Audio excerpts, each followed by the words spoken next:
They called it the night my career would finally arrive. I called it the night I handed my keys to a shaking kid, because sometimes the door you step away from is the door the city needs someone else to walk through. My name is Marin Locke, painter. 32 then. Good at edges, bad at sleep. South Harbor Gallery District. Autumn. The air smelled like rain and old brick. I had waited 6 years for a solo slot at Larch and Field, a gallery that could put a comma in your bio and turn it into a paragraph. The contracts were printed, the postcards were stacked, one more coat of varnish on the piece I loved most, a canvas called Hold Fast. A storm held back by a thread of yellow.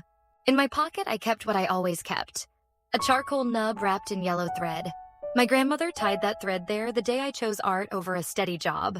"Keep the small fire close," she said. So I did. The afternoon before my opening, a teenager stood outside my studio window, shaking, hands jammed in the sleeves of a denim jacket 2 sizes too big. He kept staring at the blank brick wall opposite, like it was saying something in a language only he could hear. I opened the door. "You okay?" He didn't look up. His name, I learned after a while, was Orion Hale. 17. His mother cleaned the building on Thursdays.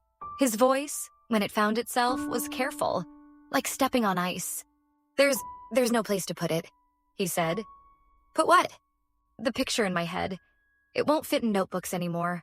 I can't stop my hands." He held them out. They weren't just shaking. They were humming like tuning forks. I should have told him to come back later. I had labels to place, a lighting plan to finalize. But the truth is, I recognize that look. The one you wear when you're drowning in an idea and the world keeps handing you thimbles. I brought him in, showed him the drop cloths, the stretchers, the wall that would carry my name tomorrow. He didn't touch anything. He looked like touching might break him.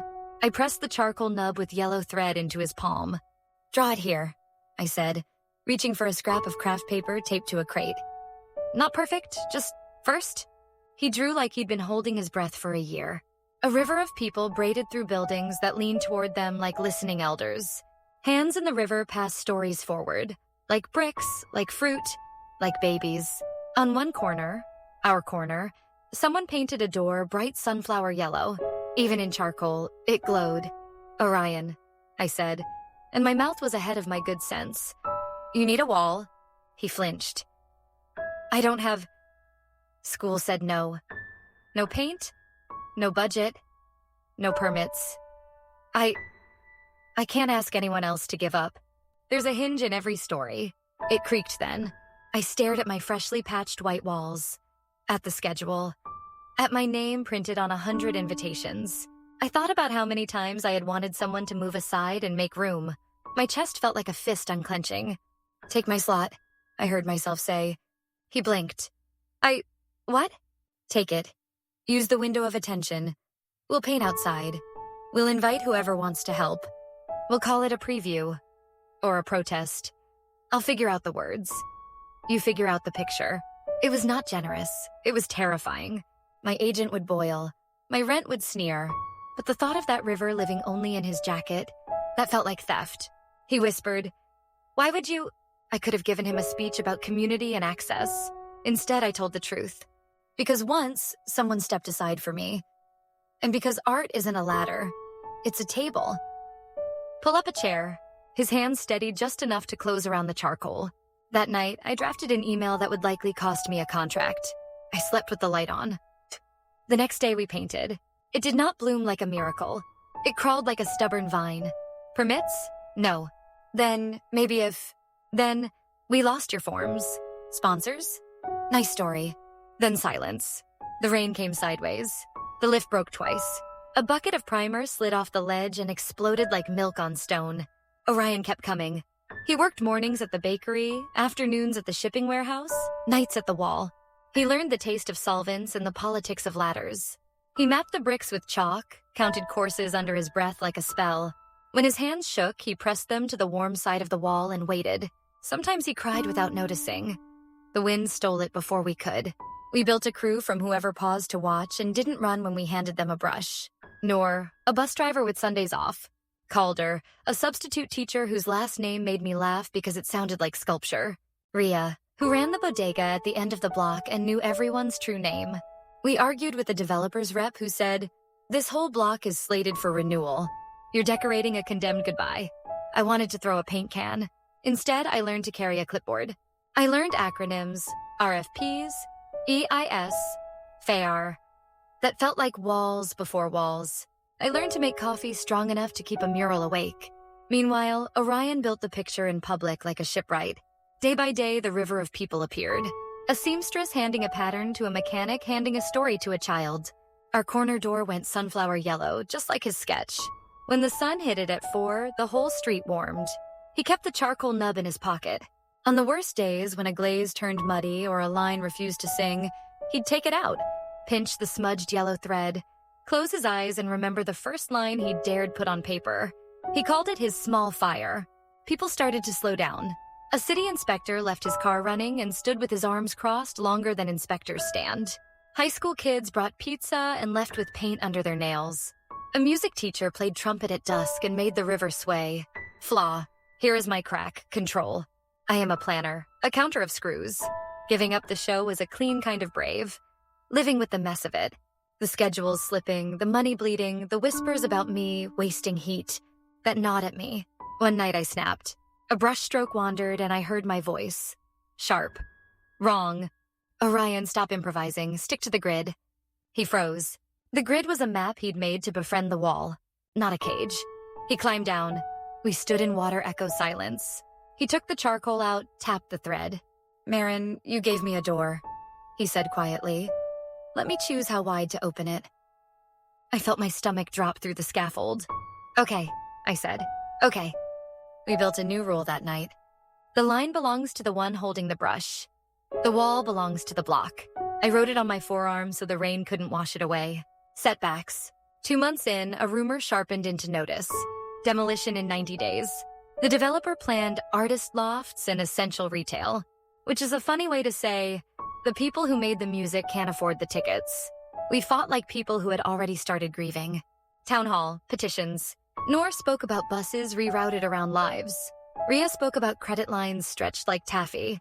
Orion stood at the mic, hands steady for once, and said, "I didn't paint to save a wall. I painted to save what lives behind it." The board stared like boards do. The missing piece. In a late-night rabbit hole, I found a clause in a city ordinance about works of recognized community significance. I don't speak law. I speak stain. But this I could translate. If a piece was proven to be a recognized cultural work, any demolition would require a deeper review and an alternate plan to preserve or relocate. Proof needed. Documentation, public testimony, expert letters, a record of impact. We had the bones. We needed the spine. For 3 weeks, the block became a printer, a camera, a choir. We collected statements. We cataloged every visit, every school field trip, every birthday photo in front of the sunflower door.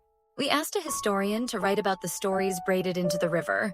We asked an architect to sketch preservation alternatives. We asked Orion to do something he hated, sign his name on the wall. He shook his head. "It isn't mine," he said. "It's ours." "Exactly," I said. "Sign for us, then." He did. 4 inches high near the bottom edge as if the wall might step on it. Creases. The day of the hearing, the sky threatened rain but withheld it like a held breath. The room was all microphones and time limits. The developer hired someone to call our work sincere but informal. Someone else said graffiti. Someone else said cute. Nor read bus schedules like poetry. Ria brought a ledger. I put the yellow-threaded charcoal on the table between us and the board. "This is the first line," I said. "It isn't worth anything on paper. It's priceless on a wall. This kid," I nodded at Orion, "gave the block a mirror. Please don't take away the face we finally recognize." Orion didn't speak until the very end. He looked at the photos. Kids in Halloween costumes under the river, an old couple leaning on the sunflower door. And then he said clear, "If you tear this down, the paint isn't what you lose. It's the habit we learned together, of passing what we have forward. If you move it, move that too. Some hearings change nothing. This one changed the speed of things." The board invoked the clause. Demolition paused. A preservation nonprofit stepped in. A revised plan emerged. Rehabilitate the buildings, cap rents for legacy businesses, and legally protect the mural. We didn't win everything, but we won the block, and the wall stayed. 10 years later, South Harbor changed and didn't. The river on the wall grew a patina of seasons. The sunflower door collected fingerprints of birthdays and prom nights and ribbon cuttings. I moved studios, taught workshops, showed wherever the work fit. People called me the artist who gave away her solo. Sometimes I was proud. Sometimes it poked a bruise. The small knot before the bow. On the 10th anniversary, they planned a block party. Food, music, a short program where they'd thank donors and embarrass the stubborn. I stood by the folding table with iced tea and tried to be part of the crowd. Orion, now Orion Hale, muralist and community planner, arrived late, phone buzzing, sleeves speckled with fresh paint. He scanned the crowd and smiled at strangers with the comfort of someone who had outlived his shyness. He walked right past me, twice. He didn't recognize me. I had cut my hair. Time had carved its initials into my face. The small knot tightened. This is where easy stories put a spotlight and a string swell. Ours offered a pause.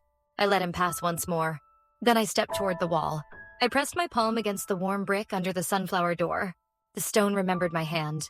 I took the charcoal nub, thread faded, still yellow, from my pocket, and rolled it across my fingers the way he used to when the wind was cruel. "Hey, Orion," I said like the first time. "You still carrying a small fire?" He turned, blinked, looked at the thread, looked at my hands. "Marin?" he said, and the name landed like home. He laughed the way relief laughs. Then his eyes filled, not with a speech, but with the ache of a circle closing. He didn't thank me. I didn't say "you're welcome." We leaned shoulder to shoulder against the wall we had both chosen, and listened to the block sing to itself. A little boy tugged at Orion's sleeve.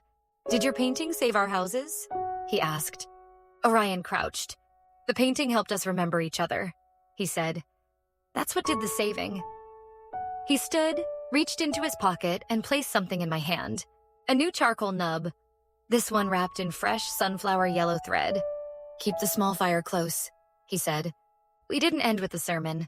We ended with a picture. 2 shadows on a brick wall at dusk. Yellow thread lifting in the breeze like a thin flag. A door the color of a held note. And behind it, a block that stayed.